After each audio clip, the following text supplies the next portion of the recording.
You ever been to a small town where the air smells like cedar and secrets, where everybody knows your name, but not your story? That's Pine Hollow, Montana, where Jake Tanner, thought I'd left my old life behind. I was a retired U.S. Marshal, traded my badge for a wrench, fixing Harleys by the lake, figuring the quiet would drown out the ghosts of my past, but boy, was I wrong.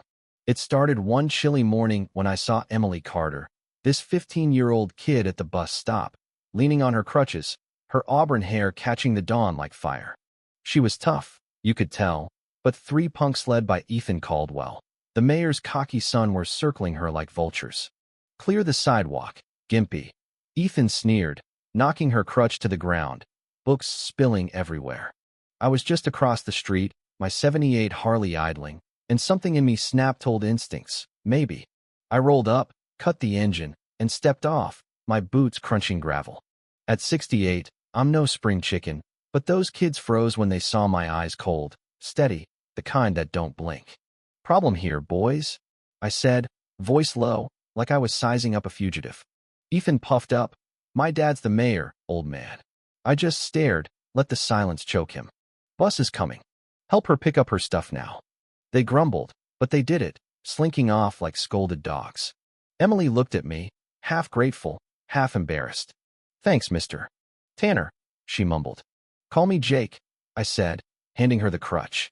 That's when I knew Pine Hollow wasn't as sleepy as it looked. Emily's mom, Rachel Carter, ran the local bookstore, a cozy spot with vinyl records and coffee that smelled like home. Rachel was a looker, sure, but it was her eyes sharp, like she'd seen too much, that told me she wasn't just a small-town mom. Turns out, she was a Chicago reporter who'd poked into the wrong shadows, got too close to a money-laundering ring called Summit Ventures. That's why she and Emily landed here. After a car crash that left Emily's legs messed up, nobody thought it was an accident. I started piecing things together when Mayor Caldwell, Ethan's dad, rolled into Rachel's shop with a glossy brochure and two goons who screamed ex-mercenary. "Pine Hollow's getting a fancy resort," he said, "all teeth and no soul. Your store's in the way, Rachel. Sell, or things get messy." She didn't budge, but I saw the fear flicker in her eyes. That night, a brick smashed through her window with a note. "Last chance." The sheriff, a lazy crook named Dorsey, shrugged it off as kids. Yeah, right. I'd faced men like Caldwell before, puppets for bigger sharks. My old buddy Mike, head of the Iron Riders, a biker club of vets and ex-cops, tipped me off. Summit Ventures was a front for Marcus Vane, a kingpin I'd nearly nailed back in '95. Lost two partners in that bust, and Vane slipped away, leaving me with nightmares and a notebook full of names. Now he was here, in my town, hiding behind suits and fake smiles. I wasn't about to let that slide. I taught Emily some tricks: how to position herself at the bus stop, use her crutches like a weapon, stay sharp. Kids soaked it up like a sponge, her grit reminding me of my younger self. Rachel, though, was a wildfire ready to burn Vane's empire down, but scared for Emily. "They took everything once," she told me over bourbon in my workshop, her voice cracking. "I won't let them take her." Things went to hell fast. Vane's goons snatched Rachel from her store, planted drugs to frame her, and Ethan cornered Emily at school, threatening worse. I got Rachel out, thanks to a distraction from the riders' 60 bikes roaring into town like thunder.